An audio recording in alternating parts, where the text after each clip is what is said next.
Hello there guys and welcome to Club Footy. We've got our first ever guest, the wonderful, the handsome Paul Machin. How you doing, man? You may know him from Redmen TV and his own personal channel, MaychTV. Thank you for coming on. No, thank you very much for the incredible ego boost as well. I definitely wasn't paid to say that or anything like that. Guys, it's our first ever guest. We're very excited to have Paul on. He's a fantastic YouTuber if you don't know him. The original, really, in terms of Redmen TV. I think you're the longest going, aren't you, really? Yeah, absolutely. Yeah, you've been doing it for what? It's like 8 years or something like that? 8 years it's been on YouTube, probably best part of 10 it's been in existence. Really. I remember I saw your tweet the other day when you got all emotional about how, you know, people were saying like, don't bother with all that kind of stuff, and then you were there and you got like a Carragher on and so many more people, haven't you know? Yeah. It's been good. Yeah, I'll send them all the naysayers can check out my Instagram from the Liverpool American tour this summer. Like that is the proof there, isn't it? That's been worth it. But Paul is a fantastic YouTuber. Go check out his channels. There'll be links in the description, of course, and there'll be someone one above my head round about now to subscribe to his channel. Paul, I got to ask you, the big question we're going to talk about in a bit is about VAR, everyone's favourite thing. But before that, I just want to get your opinion on a few small things. Absolutely. The shirts for one. I know you're wearing a Colombia shirt. Yes. We've got the Nigeria shirt on the wall there. What is your take on the hype of the Nigeria shirt? I think it is entirely justified because I exist at both ends of the spectrum with regards to the football kit. Yeah. I like plain, simple. And to be fair, this is mad for me because I normally prefer Adidas. I'm a total Adidas fanboy. I mean, yep. Exactly. Here's Adidas. Exactly. But I also think back to like World Cup '94, around that time you had Nike with the advert and they had Georgie Campos and Ian Wright and all that kind of stuff. Campos. I was a keeper as a kid as well. Yeah, exactly, me too. So Georgie Campos making his own mad kits was literally everything that a 11-year-old me drawing kits in the back of his wet playbook really needed. So, identical, yeah, literally doing exactly the same thing. We need more people like him in football. Yeah. More Mavericks. Edison, get designing your own kits, man. That'd be fantastic, wouldn't it? But yeah, I'm with you on that one. I think it's worth the hype. I think it's just beautiful and bold and different. And I understand why some people say it's garbage, but sometimes football kits should be garbage. No, absolutely. Exactly. I think if it's something that looks like it would fit in an episode of The Fresh Prince of Bel-Air, then it's absolutely sound as far as I'm concerned. That's something I want to see now. Will Smith or Jazzy Jeff wearing that shirt. Someone make it happen. I wish there was someone to make it happen, but I don't think there is. I know your favourite shirt of the World Cup. You reckon the Colombia there? Colombia is pretty smart. The Germany one, because I am totally in love with that Germany 1990 shirt. Yeah. I've got about 3 different versions of it. Like Adidas have done an originals version recently. I managed to pick up a fake one that doesn't fit me. I'm gutted about that. You know, I love that because Liverpool had that as a tracky top design that year as well. So the fact that they brought it back at the real throwback. So the Germany home shirt probably my favourite. But then I don't think Adidas have done a bad kit, if I'm perfectly honest. I'm with you. I think they just simple. It's just they're just like timeless, aren't they? Exactly. Adidas kits. I don't know something about them. They just seem to fit really well. If you think of the Nike ones with the scoop neck at the moment, I don't think they'll age as well as these age. I think these are just they're a little bit simpler. They fit a little bit nicer. I'm kind of nailing the colours to the mask a little bit there, and hoping no one from Nike's watching this video. They've done some great things, to be fair. But I think it's an era thing, and maybe people of different generations. But because all the Adidas ones are throwbacks to the 90s, there's a pure nostalgia value for me there across the vast majority. I'm 32, and I'm gonna guess you're around a similar age, and it's like, it's definitely a nostalgia thing. Maybe people who are around 18 probably just love the Nike kits a little bit more. Yeah. And that would be understandable as well. Maybe we're just getting old, basically. No, not at all. It's the kids that got it wrong. Only in body, but not in mind. Yeah, also as well, I want to ask you your opinion on the England hype as football coming on. I've seen your video how you struggled, and I've put a link, by the way. I've struggled to get behind the England team before in the past. Yeah. Does it feel different now to you? It feels different, yeah, because I think England have got a clear identity for the first time in the longest time.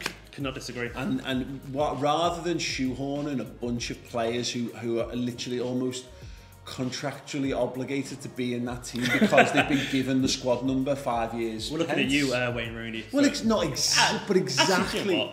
He was all right, to be fair to him. No, look, in general, we can have this conversation about Wayne Rooney, and you know he's like Man United's record goal scorer, England's record goal scorer. You know, the caps. You can't argue with in the fact that he was literally present, and had an impact. But when he stopped fitting how England played, they didn't change around that. They were forced to keep him in. And you can't deny that Southgate, I think most of us agree that he's trying to play the plays that are going to suit the system in general. You know, I think he is, and I think maybe we were saying on the video the other day that maybe this is the first time this England squad hasn't had for a long time someone of the stature of a Wayne Rooney or Beckham or a Ferdinand or a Scholes.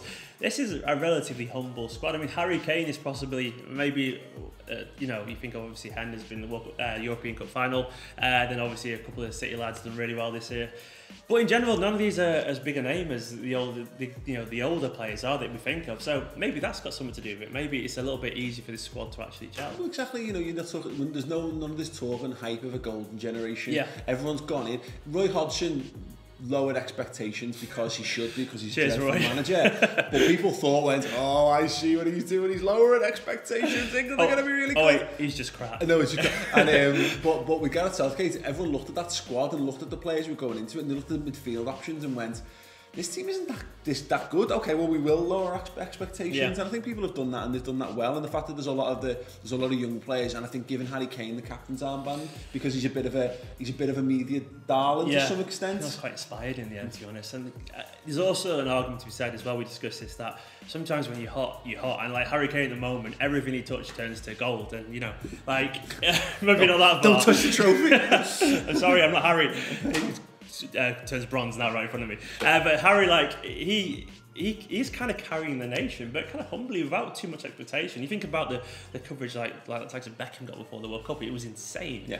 And I mean, obviously Sterling's got it for different reasons, but Kane, it's just been like, yeah, it's Harry Kane, he's a good lad. Well, exactly, well, he's fine, isn't he? But he's not mega handsome as well, and he's not a great talker. Yeah. So you know what I mean? Putting it politely, which is a genetic thing, I think, as much as anything else. Like, this man's got a huge tongue. But the point is that, you know, they don't have all those same things Harry that go Kane, around. Big tongue. I never thought about that before. But he must have. Now I can't get that out of my head now. But all of them, and then the fact that they've opened it all up as well. I think Gareth Southgate and the players are all handling it really well. And what we've seen, so Portugal winning the Euros, you know, Greece doing it back in the day.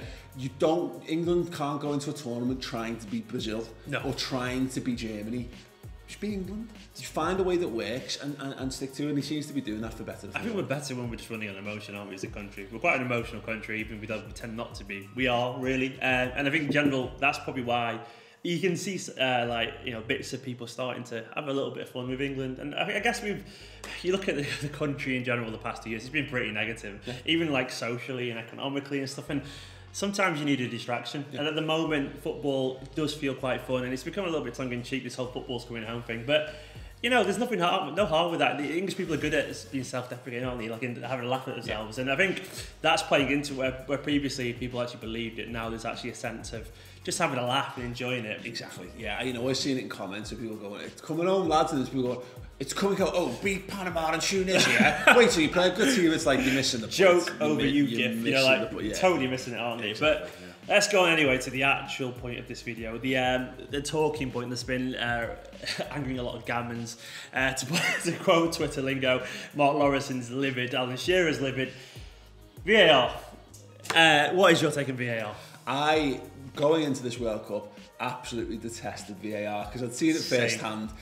We had it in the FA Cup game. Liverpool got knocked out by West Brom. Now West Brom ultimately deserved to go through, but I wasn't angry about the result because of VAR. I was angry about, as a fan, inside the stadium and how VAR was implemented. I thought it was an absolute joke.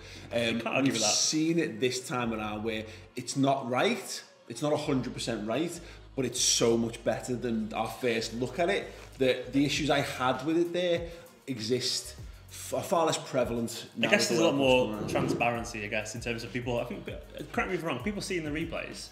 I think the fans seeing the replays. Well, I think most of the stadiums, almost all the stadiums, I think have got the screen, so I think they are. I guess they're seeing it. Well, they know that they're going to VAR, and they know that it's about to be challenged. And I think as viewers from home, we definitely know what's going on. Put it that way.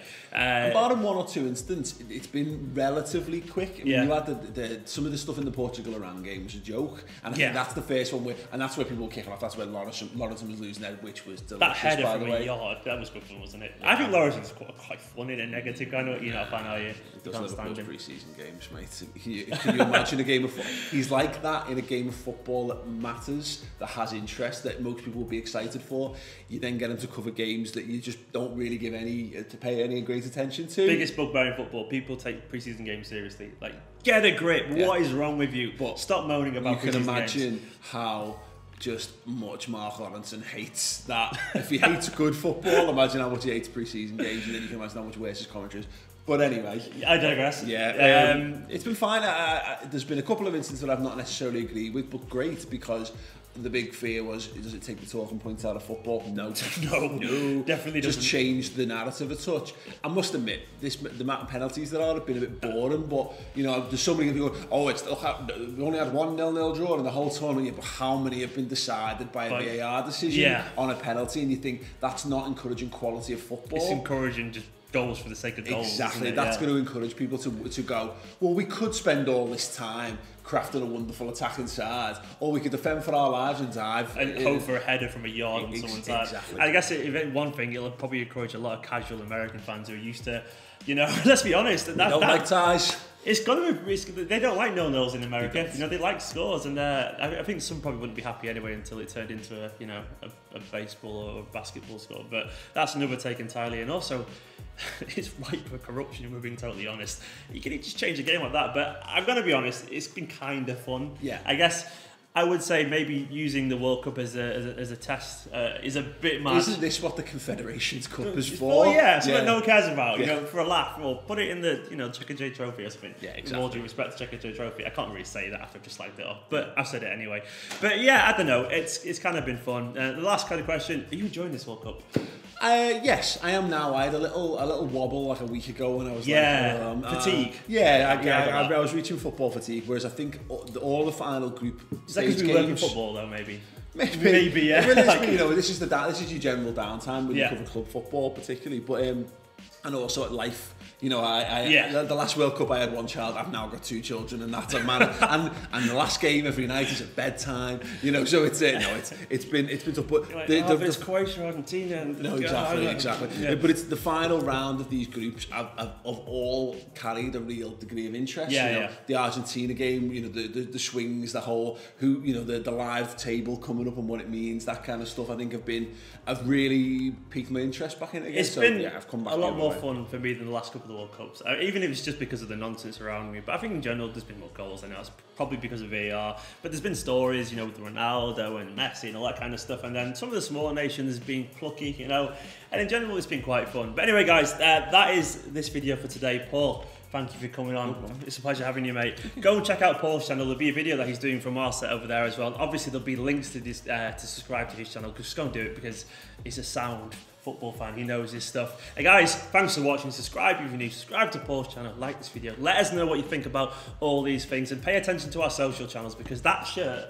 is being given away today. Finally, we've been teasing you for about a week, and it's going to happen, guys. See you later.